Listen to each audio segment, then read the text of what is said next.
¿Has sentido alguna vez que, en medio de todos los discursos que consumimos, sean políticos, mediáticos o culturales, algo siempre queda fuera, algo incómodo que no queremos ver? Slavoj Žižek, a quien algunos denominan el Elvis de la teoría cultural, lleva décadas diciéndonos que lo que crees que sabes puede estar operando como una gran ilusión. Su misión: desmantelar las apariencias de nuestra realidad cotidiana y sacudir los cimientos de lo que creemos normal.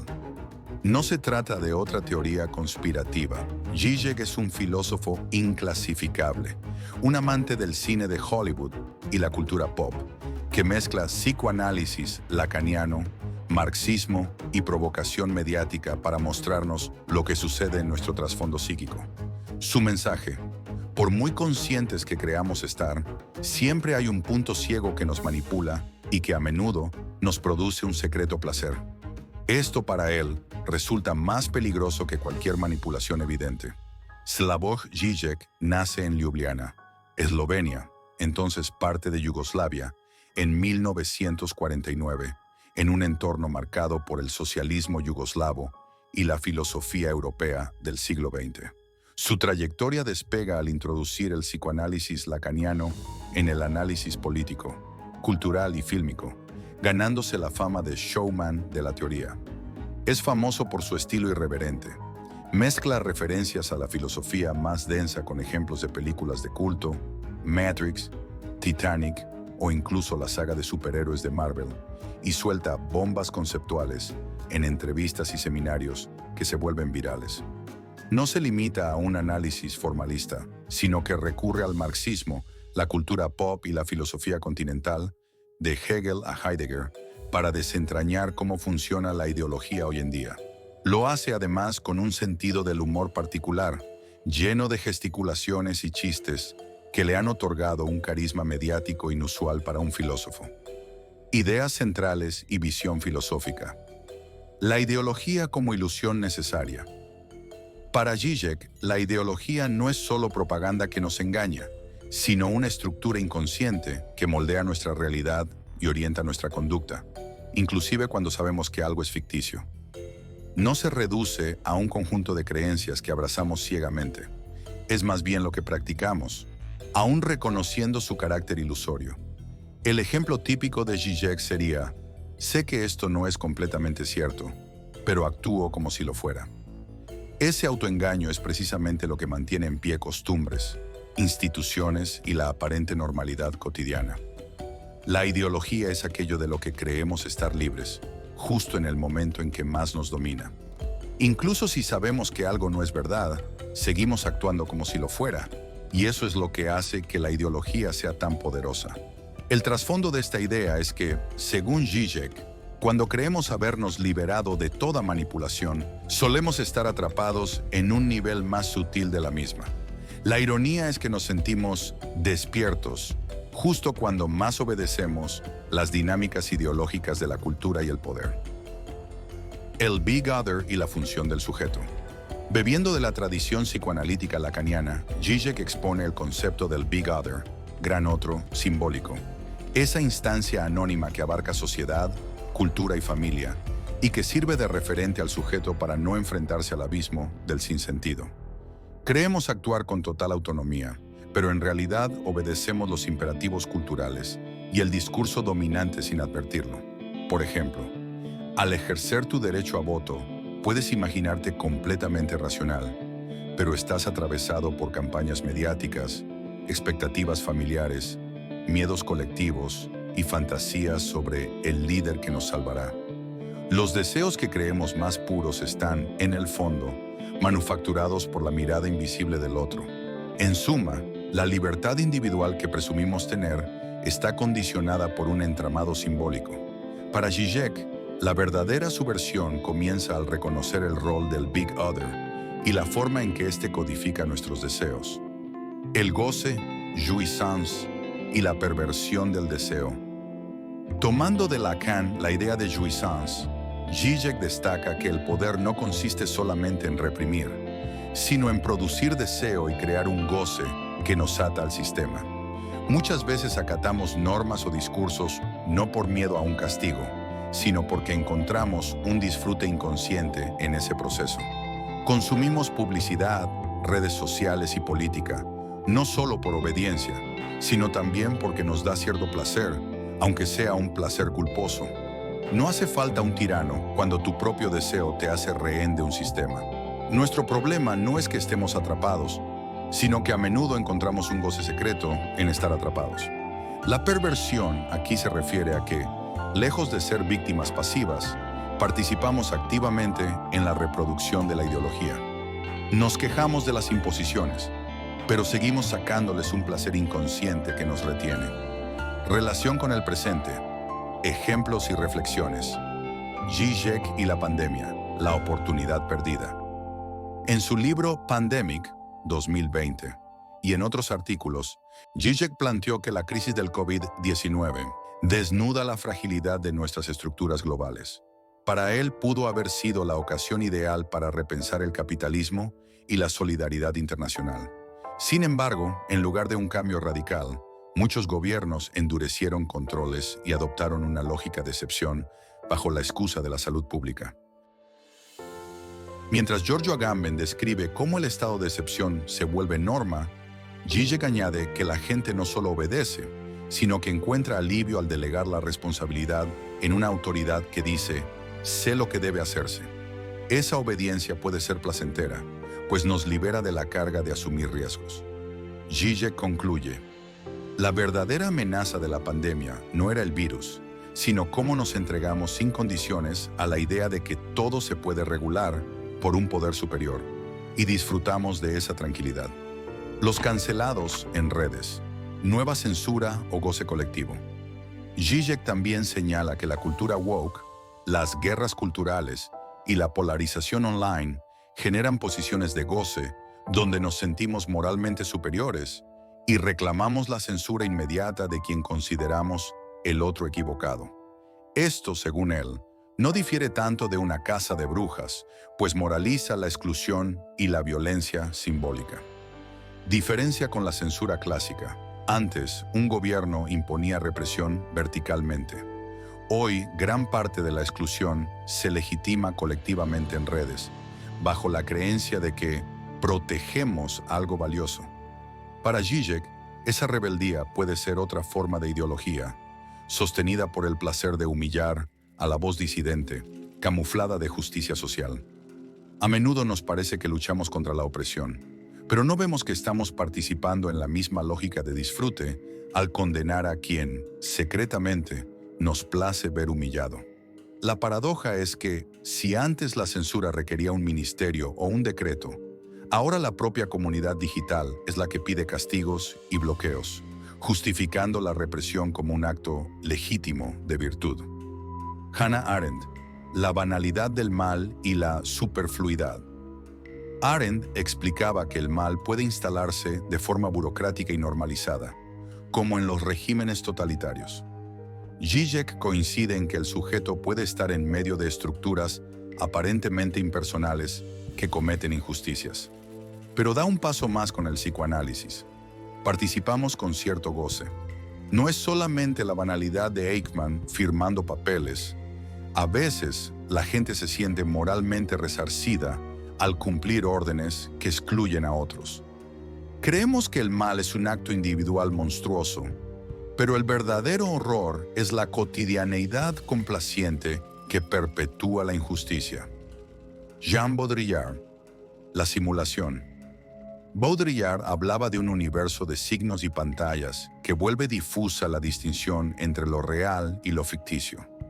Zizek retoma esa idea para decir que no es solo que haya simulación, sino que el sujeto desea vivir en esa simulación para evitar afrontar la angustia de la verdad. El estado de excepción o la narrativa de la crisis permanente se integran perfectamente en ese hiperreal posmoderno. La gente pide a gritos seguridad y se queda satisfecha con la ilusión de control. No hay nada más real que la ilusión que elegimos para no enfrentar el vacío de la realidad. Walter Benjamin, la historia como catástrofe. Walter Benjamin describía la historia como una sucesión de catástrofes que se amontonan. Para Zizek, cada catástrofe valida más excepciones y la gente se refugia en la fantasía de un líder omnisciente o un sistema que lo solucionará. Con el tiempo, la normalidad deja de existir y todo se vuelve un eterno presente de crisis, un estado de emergencia que devora la libertad. Benjamin veía la tormenta de ruinas. Zizek advierte que nos empuja a encontrar un salvador o un enemigo, alimentando así la industria de la catástrofe. Momentos de polémica o controversia. Slavoj Žižek es famoso por sus declaraciones provocadoras y su capacidad de incomodar tanto a la izquierda como a la derecha. A continuación, algunos ejemplos concretos. Inmigración. No comulga con la xenofobia, pero critica a cierta izquierda que, a su juicio, romantiza el fenómeno migratorio sin abordar las causas estructurales, guerras, desigualdades, injerencias económicas. Según Žižek, esta postura peca de ingenuidad y deja sin solución real el problema de fondo. Pandemia. Fue tachado de exagerado al sugerir un comunismo de emergencia para enfrentar las crisis globales. Vio en la pandemia un síntoma de que el sistema capitalista no está preparado para emergencias planetarias. Sus detractores conservadores lo acusaron de promover un autoritarismo de izquierda y algunos marxistas lo tildaron de populista teórico por no ofrecer una ruta clara. Žižek insistió en que su propuesta buscaba la solidaridad internacional, no un régimen estalinista, sino una coordinación que rompiera barreras de lucro inmediato. Debate con Jordan Peterson, 2019. Se anunció como un capitalismo versus marxismo, pero Žižek recondujo la discusión hacia la complejidad ideológica, evitando la simplificación de bueno versus malo. Muchos lo consideraron vencedor al exponer contradicciones en la posición de Peterson. Pese a esto, los seguidores de Peterson mantuvieron su postura, ilustrando, según Žižek, que la lógica del goce y la identidad supera la discusión racional. La gente prefiere la narrativa que le produce satisfacción identitaria, aunque los argumentos sean endebles. Críticas. Se le tilda de contradictorio, sensacionalista y demasiado gracioso, como si el humor y los ejemplos cinematográficos fueran distracciones que desvían de la sustancia filosófica. Otros le reprochan que su uso de la cultura pop es un show que banaliza cuestiones profundas. No obstante, Žižek defiende su método pop como la manera más eficaz de sacar la teoría de la burbuja académica y provocar reflexiones reales en el espacio público. El papel del ciudadano. La complicidad en la lógica del goce. Para Žižek, no basta con acusar a los líderes o al sistema. Él coincide en que la ciudadanía no es únicamente una víctima pasiva, sino colaboradora del estado de excepción, la vigilancia o la manipulación ideológica. Cuando pedimos censura en redes para una voz incómoda, o cuando aplaudimos medidas que restringen garantías civiles a cierto sector, somos parte activa del mecanismo de exclusión. El poder opera invitándonos a un disfrute, sea moral, patriótico o consumista, que nos exime de pensar críticamente. Entregamos la libertad con alegría si nos promete un relato simple. Buenos contra malos, patriotas contra enemigos, correctos contra incorregibles. En esa dinámica, explica Žižek, nos gusta creer que somos víctimas, cuando en muchas ocasiones somos nosotros quienes pedimos la correa y la justificamos como un acto de virtud. Ese acto de virtud es en el fondo un goce. Nos encanta sentir que estamos del lado correcto, que el enemigo está claramente delimitado y que la censura o la represión contra el otro es legítima. Para Žižek, esa es la trampa ideológica más sutil. Cuando creemos estar luchando por el bien, en realidad participamos en la lógica del control y la exclusión sin cuestionarla. Žižek en la política actual y críticas políticas. La guerra en Ucrania y el replanteamiento de la izquierda. Muchas veces creemos que nuestras posiciones políticas son completamente racionales, basadas en argumentos claros y lógicos. Pero Žižek nos advertiría que esto es precisamente lo ideológico. La fantasía de que hay una única alternativa moralmente correcta. La izquierda ha caído en esta trampa más de una vez. Por ejemplo, en la guerra en Ucrania, muchos sectores progresistas adoptaron un pacifismo absoluto, convencidos de que era la única postura moralmente aceptable. No obstante, Zizek se pronunció señalando que la izquierda no puede limitarse a un pacifismo ingenuo que ignore las agresiones de potencias que violan la soberanía de los pueblos. Para él, la auténtica posición de izquierda debería defender a los agredidos y reconocer que, en ocasiones, pararse firme ante un agresor es la única vía moralmente coherente. Esto generó controversia, pues algunos sectores izquierdistas esperan un pacifismo absoluto sin matices. Pero Zizek insiste, la ideología opera precisamente cuando creemos que hemos tomado una decisión puramente lógica, no a toda violencia, sin advertir que a menudo queremos sentirnos moralmente en lo correcto al adoptar una postura que no atiende la realidad trágica en el terreno. A veces condenar la violencia por principio resulta la mejor coartada para no hacer nada ante la violencia real, afirma, acusando que una teoría que ignora las circunstancias geopolíticas concretas puede volverse cómplice de la brutalidad. Críticas al populismo de derecha y de izquierda. En Europa y América, Zizek observa una ola de populismos en la que un líder carismático o una narrativa simplificada moviliza emociones. Para él, los populismos, tanto de derecha como de izquierda, se aprovechan de la ansiedad colectiva. La gente necesita un culpable fácil: inmigrantes, élites globalistas, comunistas, neoliberales, y no soporta la complejidad de los problemas. El líder populista se postula como salvador, ofreciendo un relato nítido que satisface el ansia de seguridad. El populismo no surge solo por manipulación, sino porque responde a un deseo profundo de un relato claro y un goce primario. El goce de la identidad y la exclusión, dice Zizek. Sin embargo, advierte que esto no solo es culpa de un dictador o de la manipulación mediática, sino de una población que prefiere una mentira confortable a una verdad incómoda. Revisión del capitalismo tardío y la crisis ecológica.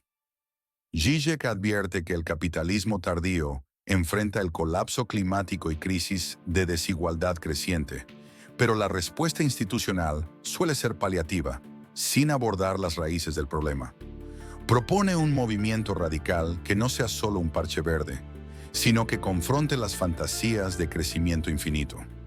A pesar de ello, sabe que esta propuesta tropieza con la complicidad de la gente que, aun siendo consciente del desastre ecológico, no quiere renunciar a su estilo de vida consumista. Queremos que el planeta se salve sin sacrificar nuestro confort. Así, la ideología ecológica puede volverse otra forma de retórica vacía, señala. Nos gusta pensar que estamos luchando contra la crisis climática, pero no queremos renunciar a nuestras comodidades. De ahí que la cultura verde y las soluciones parciales se tornen un bálsamo que nos hace sentir activistas, sin cuestionar el sistema productivo que realmente desencadena el desastre.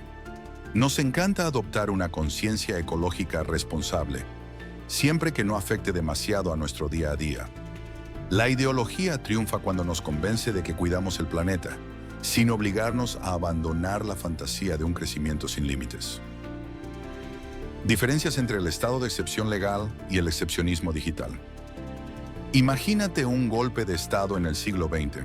Soldados toman las calles, se decreta un toque de queda, la televisión oficial anuncia la suspensión de garantías. Todo se percibe tangible y alarmante. Ahora, trasládalo al siglo XXI. No hay tanques ni discursos de emergencia tan directos, pero tu cuenta en redes se bloquea, las noticias se filtran y las restricciones, aunque invisibles, resultan igual de efectivas. El estado de excepción clásico según Agamben. Giorgio Agamben describía el estado de excepción de manera muy gráfica. Decretos que suspenden garantías constitucionales, fuerzas militares o policiales visibles, y una autoridad soberana que se coloca por encima de la ley en nombre de la urgencia. La población nota cómo se restringen libertades, toque de queda, controles policiales, detenciones sin debido proceso. Se impone el miedo y la obediencia por medio de mecanismos de poder evidentes. Slavoj Žižek y el excepcionismo digital. Slavoj Žižek, en cambio, va más allá al alertarnos de un excepcionismo digital menos notorio, pero igual de eficaz. En lugar de uniformes y patrullas, tenemos algoritmos, términos y condiciones en plataformas y dinámicas de cancelación, donde la propia comunidad actúa como policía moral en redes sociales. No se necesita ver soldados en las calles cuando la gente, movida por el goce de sentirse segura o moralmente superior, coopera con la vigilancia y la censura. La jaula virtual se construye sin un solo decreto oficial que prohíba nada.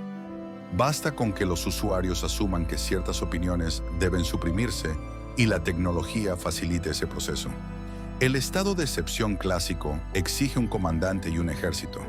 El digital se basa en bases de datos y censura algorítmica. Y aún así, podemos aplaudirlo si creemos que el otro es la amenaza. ¿Por qué es tan eficaz el excepcionismo digital?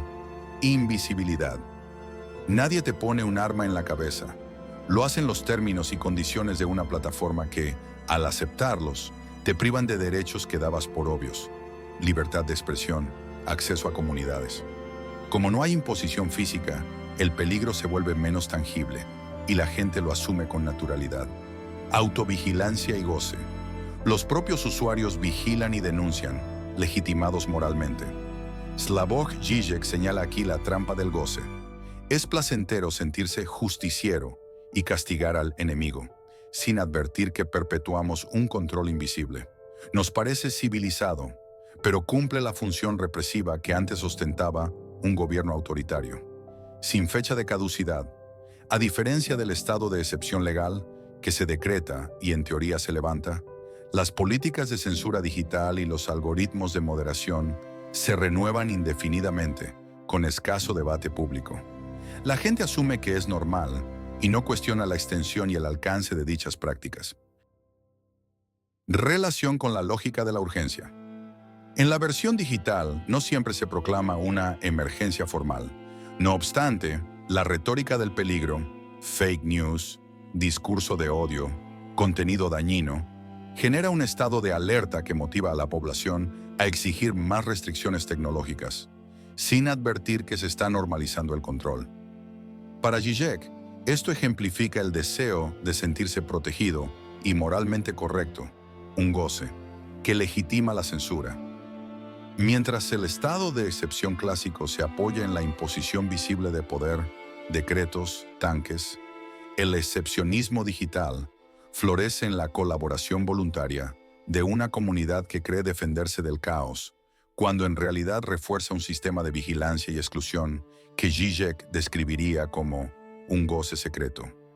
Nos place sentirnos seguros o superiores y dejamos que la libertad se desvanezca sin gran escándalo. Momentos de humor, cine y referencias culturales. Slavoj Žižek hace un uso constante y muy peculiar de la cultura pop para ilustrar sus puntos, asumiendo que hasta nuestros placeres más inofensivos están cargados de ideología. En documentales como The Pervert's Guide to Cinema y The Pervert's Guide to Ideology, se sumerge en películas de Alfred Hitchcock, Matrix, Titanic o They Live, John Carpenter, para mostrar cómo, bajo la aparente banalidad del entretenimiento, late un conjunto de valores y narrativas que condicionan nuestra forma de ver el mundo. Según Žižek, no consumimos cine de forma inocente. Lo que creemos mero pasatiempo revela nuestra complicidad con ciertas fantasías políticas y culturales. Más allá de la crítica cinematográfica, Žižek recurre a un humor irreverente para exponer las contradicciones humanas. Por ejemplo, bromea con escenas de Tom y Jerry o de Looney Tunes para ilustrar cómo la violencia puede ser tolerada mientras sea en un contexto inofensivo de dibujos animados. Del mismo modo, alega, la gente tolera violencias sistémicas, económicas, políticas, siempre que se presenten con cierto barniz de normalidad. Como él diría, me gusta comparar la ideología con un chiste de mal gusto. Te ríes, pero sientes culpa. Sin embargo, igual ríes. Eso es el goce. Para Žižek, el chiste actúa como metáfora de nuestro comportamiento social. Aunque sepamos que algo no está bien, participamos y lo disfrutamos. evidenciando esa tensión entre conciencia moral y placer inconsciente. Su habilidad con las referencias culturales y el humor hace más accesible su mensaje, a la vez que desvela la profundidad ideológica de lo que consideramos simple entretenimiento. De este modo, su análisis del cine y la cultura pop rompe la barrera entre alta filosofía y la vida cotidiana, mostrando que, como buen lacaniano, encuentra la ideología incluso en la carcajada supuestamente inocente. Volvamos a la pregunta inicial. ¿Qué sucede cuando creemos que somos críticos, pero disfrutamos inconscientemente de las estructuras que nos oprimen? Para Slavoj Žižek, la auténtica subversión no consiste en gritar «revolución» a los cuatro vientos, sino en desenmascarar nuestros propios placeres culpables que sostienen el orden existente. Mientras no confrontemos esa parte psíquica, seguiremos presos de la ilusión de ser rebeldes cuando, en realidad, somos cómplices. La mayor manipulación no exige violencia, sino consentimiento. Basta con que disfrutemos lo suficiente de la fantasía que nos ofrecen y ya estamos cautivos. ¿Te das cuenta de cómo tu goce personal, sea el miedo que te hace apoyar medidas draconianas o el placer de cancelar al otro en redes, mantiene vivo el sistema que dices criticar? Žižek te desafía a reconocer la parte oscura de tu deseo para salir del círculo vicioso. No basta con culpar a los políticos. El cambio real exige que demos un paso atrás y miremos cómo participamos del espectáculo. Recuerda suscribirte a Épico Vida y compartir este video si te ha movido alguna fibra. Dejar tus comentarios sobre si crees que esta crítica de Žižek al goce y la ideología encaja en tus vivencias diarias. ¿Has sentido que a veces tú mismo clamas por la censura de alguien? ¿O te sientes protegido cuando un líder promete mano dura? Prefiero enfrentar la incomodidad de la libertad o buscar un padre simbólico que decida por mí. Como advertiría Žižek, la verdad no es el descanso, es la incomodidad que nos forza a actuar. Y en un mundo saturado de urgencias y simulacros, la gran subversión es atrevernos a descubrir el deseo que nos ata a la obediencia. ¿Estás listo para hacerlo?